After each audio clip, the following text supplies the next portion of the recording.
Hello, Bitcoin followers. It is me, Atlas, once again with a video talking about Bitcoin. This time I'm doing it a bit different. I am doing it live, although I doubt I will be getting any significant following today. It's just to allow for discussion to appear, topics, so forth, to appear instantaneously, and so I can address any concerns, criticisms, anything wrong with Bitcoin, any recent news on Bitcoin instantly. So we may get questions today, we may not. This is just a test.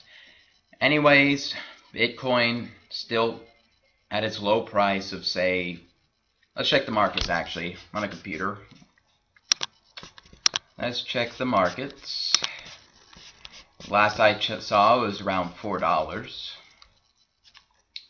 Not the price we once expected when it was as high as 20 and 30. We thought it would stay there, and it declined once again. But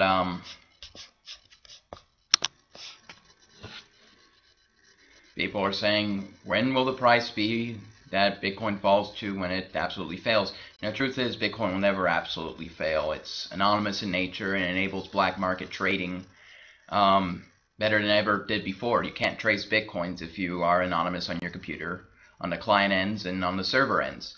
So it will always have an intrinsic use as a black market currency, and Silk Road really keeps the price up to maybe this floor of $4. Maybe that is the floor that Silk Road keeps it out of. Maybe that's the real value of Bitcoin, and these huge rates of 20 and 30 were purely emotion.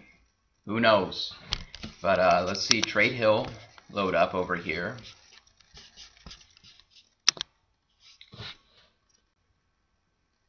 Yep, this computer's a bit slow, but why does the price actually matter? I'm guessing it's around $4 right now. I mean, the banks are closed. We're not going to see any fluctuations until Monday, when the banks are open and people can put money into their accounts, as always.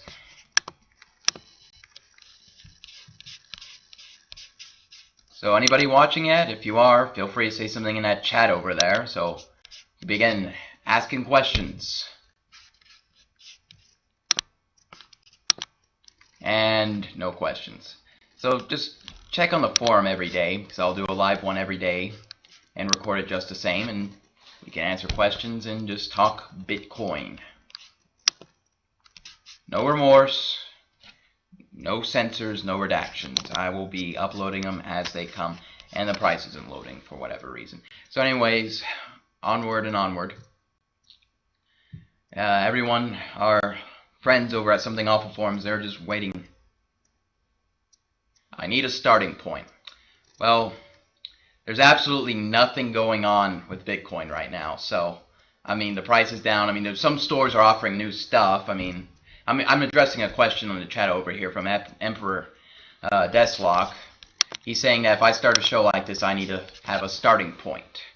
And well, I don't have one today for you guys. There's really not much to talk about. Bitcoin is declining as always.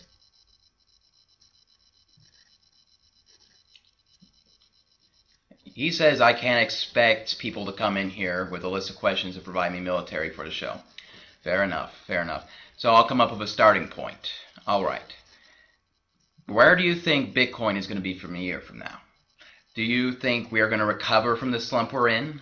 Do you think Bitcoin will forever remain stagnant as a black market drug currency? Or where are we going to find use in other markets?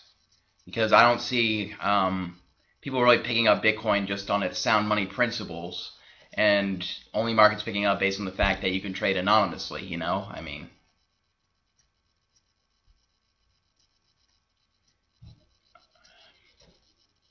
but about my conspiracy the other day, people were right.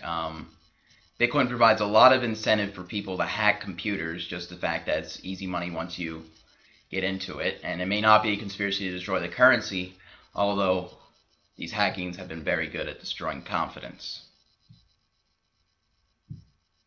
To address that,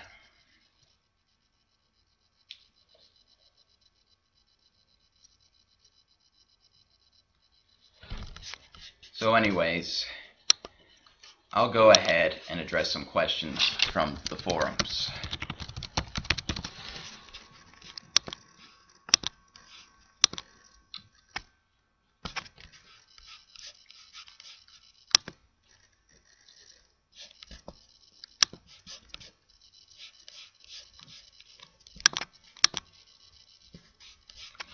Alright, a question from the chat room.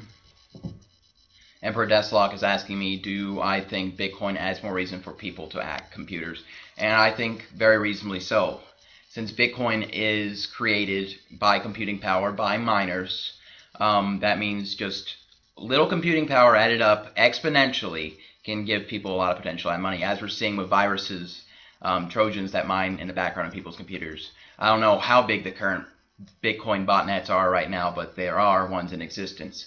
So yes, Bitcoin adds a lot of incentive for hacking, and that can be very dystopic in the future. But it may be possibly the thing that makes Bitcoin big. It may provide the publicity Bitcoin needs to start up as a currency. Once we start seeing more events of people's computers being taken over and Bitcoin's getting hacked, hey, the chaos may give Bitcoin the publicity it needs.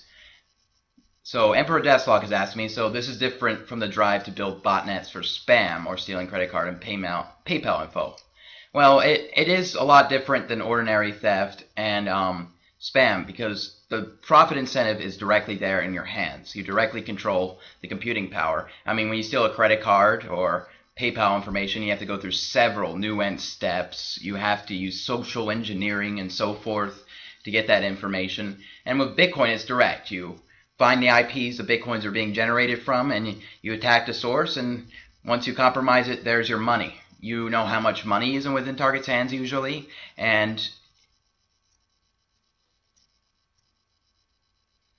well, no, it's actually vice versa, Emperor Deathlock. He's saying that Bitcoin hacking is slower than ordinary theft, and well, it actually is not. If you know where your target is and you plan it out, Bitcoins can be more direct, more efficient than ordinary theft from, saying, stealing bank info, PayPal, and credit cards. So Bitcoin enables theft to be more efficient, enables criminals to get money a lot easier. But this is also a virtue in many ways, because it forces people to have more security, to protect their assets more, and be more responsible over themselves. So while it is a vice that criminals can get away scot-free with stealing, it's also a virtue in the fact that it forces people to adapt. And when you give people adversity, people usually change for the best.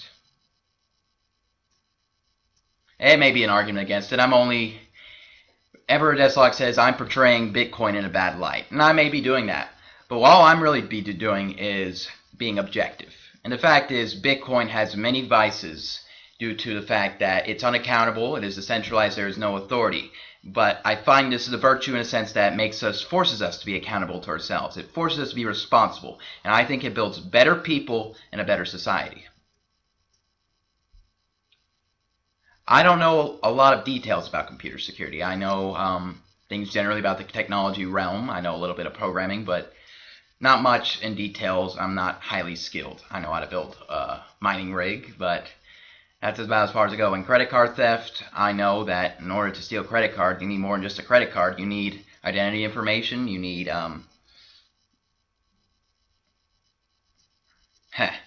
He says, Mr. Emperor Deathlock over there, he says, I need to be reading more about my topics before I make statements. Well, that is usually true in most cases, that one should be knowledgeable before one can provide knowledge to others. I'm doing my best, and we might as well accept things as they are. Putting my foot in my... Emperor Deathlock says, putting my foot in my mouth repeatedly makes me an ass. Well, so be it. I'll be an ass. If that's who I am. If that's how you perceive me. Any other questions? Or is Emperor Deathlock the only gentleman in the crowd right now?